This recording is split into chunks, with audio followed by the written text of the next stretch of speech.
Miss Dabaglita!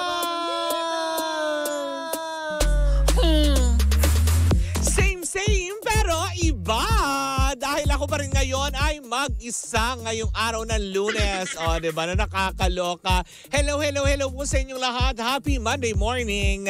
Sa lahat ng ating mga panggana, patuloy pa rin pong nakatutok at nakikinig sa number 106.7 Energy FM. Pangga, sabay-sabay tayo. Huwag mong sabihin radyo, sabihin mo yan, hindi ba? Hello, happy Monday ulit, diba? Ako po mag-isa ngayon dahil ang aking partner ay nagpapa-pap smear. O, diba? Nakakaloka yan. Ako po si Kapitana Sisa sa ngalan ng aking partner na si Tita Cora. Ito na ang Baglitas! Woo! Diba? Taas ang enerhiya. Parang walang pinagdaanan. Hoy, pero totoo naman din yan, diba? Huwag niyong indahin, diba? Kung meron ka mang pinagdadaanan ngayon kung ano mang problema sa buhay, well, hindi po ito sincerely Cara. Yan. Ini-advise ako lang kayo kasi, diba? Katulad ko, may pinagdaanan ako ng ilang araw pero natapos, diba? Ganun lang yan. Walang problemang hindi natatapos. Kaya, wag mo masyadong indahin. Dapat yung utak mo ay nakafocus sa mga dapat mong gawin. Yun. Hindi ka pa pwedeng magpadala sa problema mo dahil walang mangyayari. Yun, hindi ba? Pero eto na nga. Over the weekend talaga habang ako ay nag-aalaga ng may sakit. Diba? Eto na ang chikang aking nasagap. Abakalain mo ba naman? Dahil alam mo yun, putok na putok ang balita tukol nga sa sinasabing hiwalayan di umano ni Catherine Bernardo at Daniel Padilla na may tinuturong third party na kung saan nga naman ay lumitaw ang pangalan ni Andrea Brillantes. Bakit? Diba? Na nakakaloka. Dahil nga sa isang, alam mo yun, sa isang issue na sinasabing meron daw nangyayaring hindi maganda sa relasyon ng dalawa o over 11 years of, alam mo yun, relationship. Magkakaproblema pa ba yun? Diba? Siyempre, for that 11 years, I'm sure alam na nila yung mga, alam mo yun, shortcomings ng bawat isa.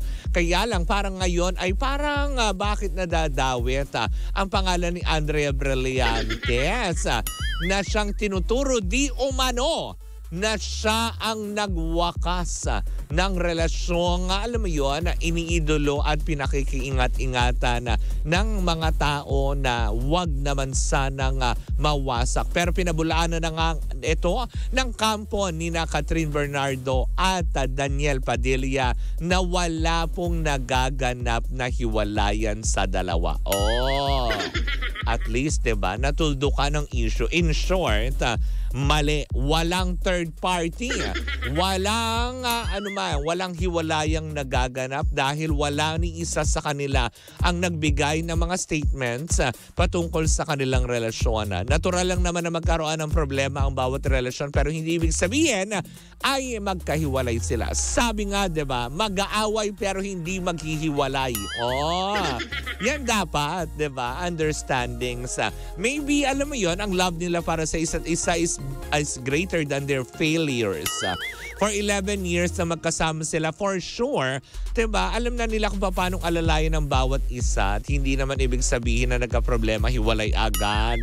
Kaya doon sa mga nagpapakalat ng mga issue tungkol dito at kung ano-anong sangay-sangay na balita, wala daw pong katotohanan na ang hiwalayang ito at hindi rin daw po totoo na si Brillantes. Totoo naman, si Andrea Brillantes ang dahilan kung bakit nga ba't wala rin daw din dahilan at walang katotohanan na yung sinasabing 2 months ng hiwalay daw sina Catherine Bernardo at Daniel Padilla. Diba? Oo, nagkakahiwalay sila sa proyekto, diba? Left and right nga. Kasi nga naman parang ini-issue nga ng mga tao dahil nga syempre nung nakaraang Star Magic event ay hindi sila sabay umuwi, hindi rin sila magkasama, halos iba-iba. Mga ganong aspeto kaagad, diba? Syempre bilang mag-partner, hindi lang naman din iikot ang mundo sa kanilang dalawa. Sabi nga ni Catriona Gray, there are 104 million Filipinos in the Philippines, diba? Syempre may mga kaibigan sila na kailangan din nila, alam mo yun, atupagin, kailangan din nila makausap. Diba may mga ganon na Pero ibig sabihin ay hiwalay na nga. Kaya ulitin ko, nagbigay na po ng statement ang kampo ni Catherine Bernardo at Daniel Padilla na walang katotohanan ito. At maski sa cryptic post na ipinost nga ni Daniel Padilla sa kanyang social media account na I don't give a yun. Hindi ko pwedeng sabihin yan. Baka mawala ako sa F. The F word, diba? Na nakakaloka. Kaya doon sa Katniel fans, kalma lang po kayo, diba? Hindi po ito totoo, walang katotohanan na yung mga nag-ikot-ikot na balita, diba? Actually, meron nga silang proyekto na together na alam mo yun, ipalalabas. So paano mangyayari yun? Diba? Na nakakaloka. Kaya kumalma tayong lahat. Wala pong katotohanan at hindi rin po dawit. Uulitin ko, si Andrea Brillantes, wag na natin daw isama siya. Diba? Na nakakaloka. Alam mo naman yung tao, ano pa lang sa healing process. Tapos bibigyan na naman ng ano. Pero maganda ngayon kay Andrea Brillantes, no? Very busy siya sa kanyang negosyo. Kaya ayaw niya munang intindihin daw itong issue na ito. Na wala naman daw siyang kinalaman at wala din siyang dapat ibigay na statement dahil wala naman itong katotohanan. Period. O, diba? At least, diba? Saan maliwanag ito dun sa mga iba pang alam mo yun, nagpapalaganap na kung ano-anong issue. Huwag na natin pakomplikaduhin pa yung mga buhay. Pag sinabing wala, o period. Anyways, dyan po muna natatapos ang ating unang chika for today's video. Sa ating pagbabalik, isa pa na namang fake news ang ating, alam mo yun, lilinawin kaklaruhin sa sambayan ng mga chismosa nating mga pangga. Taray, sambayan ng mga chismosa nating mga pangga. Siyempre, dito po lamang yan at sa number 106.7 Energy FM. Pangga, wag mong sabihin radyo, sabihin mo Energy! Muli po ako si Kapitana Sisa. Siyempre, sa ngalan ng aking partner pa rin na si Tita Cora. Ito pa rin ang Baglitas! Woo! Woo! Saya, saya, saya.